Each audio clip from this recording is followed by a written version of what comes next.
आप सभी का धन्यवाद करती हूँ कि आपने मुझे इस मंच पर बुलाया। मैंने अपनी schooling government senior secondary school Malandi से की है। मैं धन्यवाद करती हूँ अपनी माता जी का और अपने नाना नानी जी का। मैं अपने नाना नानी जी के घर में रही हूँ और उन्होंने ही मुझे, आज मैं यहाँ पर हूँ, उन्होंने ही मुझे सहयोग किया है। मेरे नाना जी ने बहुत ज़्यादा मुझे सहयोग किया है। हालांकि वो आज भी मेरे साथ आए पर वो अंदर नहीं आए हैं। तो मैंने स्कूलिंग के बाद मैंने सिविल इंजीनियरिंग की है। सिविल इंजीनियरिंग के बाद मैंने अपना कारोबार किया है। मेरा एक बिजनेस है कंस्ट्रक्शन का। इस वक्त मेरा कांगड़ा डिस्ट्रिक्ट में 2.5 MLD वाटर ट्रीटमेंट प्लांट का मेरा काम चल रहा है। तो डिस्ट्रिक्ट कांगड़ा में पानी डालने का प्रोजेक्ट चल रहा है। मैं जब स्कूल में पढ़ती थी तो मेरे पास बहुत से इनाम हैं। मुझे इनाम दिए गए इसी पर, कन्या भ्रूण हत्या और ये जो बेटी बचाओ बेटी पढ़ाओ। तो स्कूल कंप्लीट किया, मुझे बहुत वक्त हो गया है। मैं देखती हूँ कि आज भी वही लड़ाई चल रही है इतने सालों बाद। बड़ी अजीब बात है, हम इसी चीज़ से लड़ते, कब तक हम इस चीज़ से लड़ेंगे।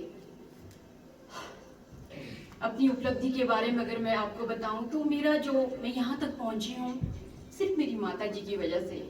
मैंने अपनी माता जी का दुख देखा है, मैंने उनकी परेशानियाँ देखी है। उनके पास सपने थे, पूरा करने का कोई जरिया नहीं था। उन्होंने मुझे बचपन में कहा कि अब मैं तुझे पढ़ाऊंगी और तू देख ले, सब कुछ तुझ पर है।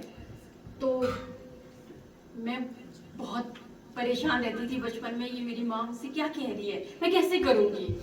तो वो मुझे, मेरे दिमाग में उन्होंने यही बात डाल रखी थी कि तुझे करना है, तुझे इन परिस्थितियों से बाहर निकालना है।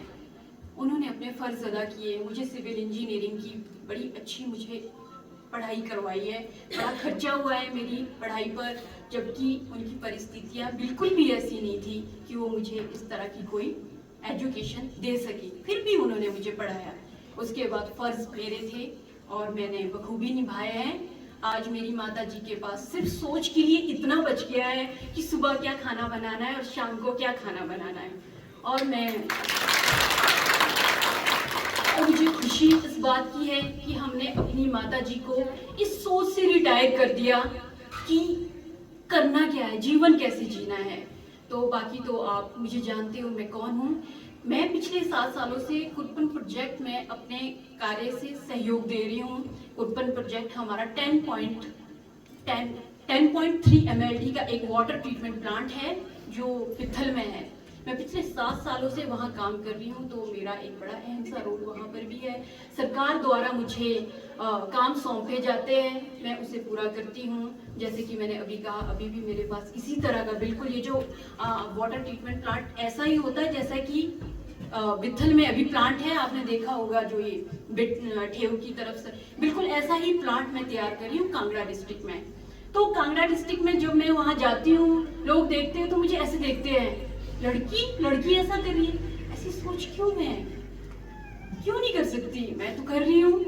हालांकि मेरा कोई बैकअप ऐसा सपोर्ट नहीं है मेरे पास, बड़े साधारण से परिवार से मैं उठ के निकली हूँ। तो मुझे बड़े दुख हुआ, आज भी कसम खानी पड़ रही है कि हम बेटियों की भ्रूण हत्या नहीं करेंगे, हम क्या कहते हैं, हम बेटी को पढ़ाएंगे। क्यों कसम खानी पड़ रही है। मैं आज सुबह ही मैंने अपने भाई से कहा कि जा मेरी कार धो के आ, मैं तुझे 200 रुपये दूंगी। तो उसने मुझे कहा नहीं, तेरे ऊपर मुझे बिल्कुल भरोसा नहीं है कि तू 200 रुपये देगी। तो मैंने उससे कसम खाई कि तेरी कसम, मैं कार धो दे, मुझे जाना है, तो तू कसम मैंने इसलिए खाई क्योंकि उसको भरोसा नहीं है। तो यही भरोसा हमारे समाज को नहीं है कि मतलब बेटियों को कसम खानी पड़ रही है आज भी। ये बहुत दुख की बात है, बड़ी शर्म की बात है कि ये तो लड़कियों का अधिकार है, पढ़ना लिखना आगे बढ़ना, तो क्यों आज भी कसम खानी पड़ रही है। मैं कह रही हूँ स्कूल टाइम में भी यही प्रोग्राम थे और आज भी यही प्रोग्राम है, शायद हमारे बच्चे भी यही प्रोग्राम देंगे।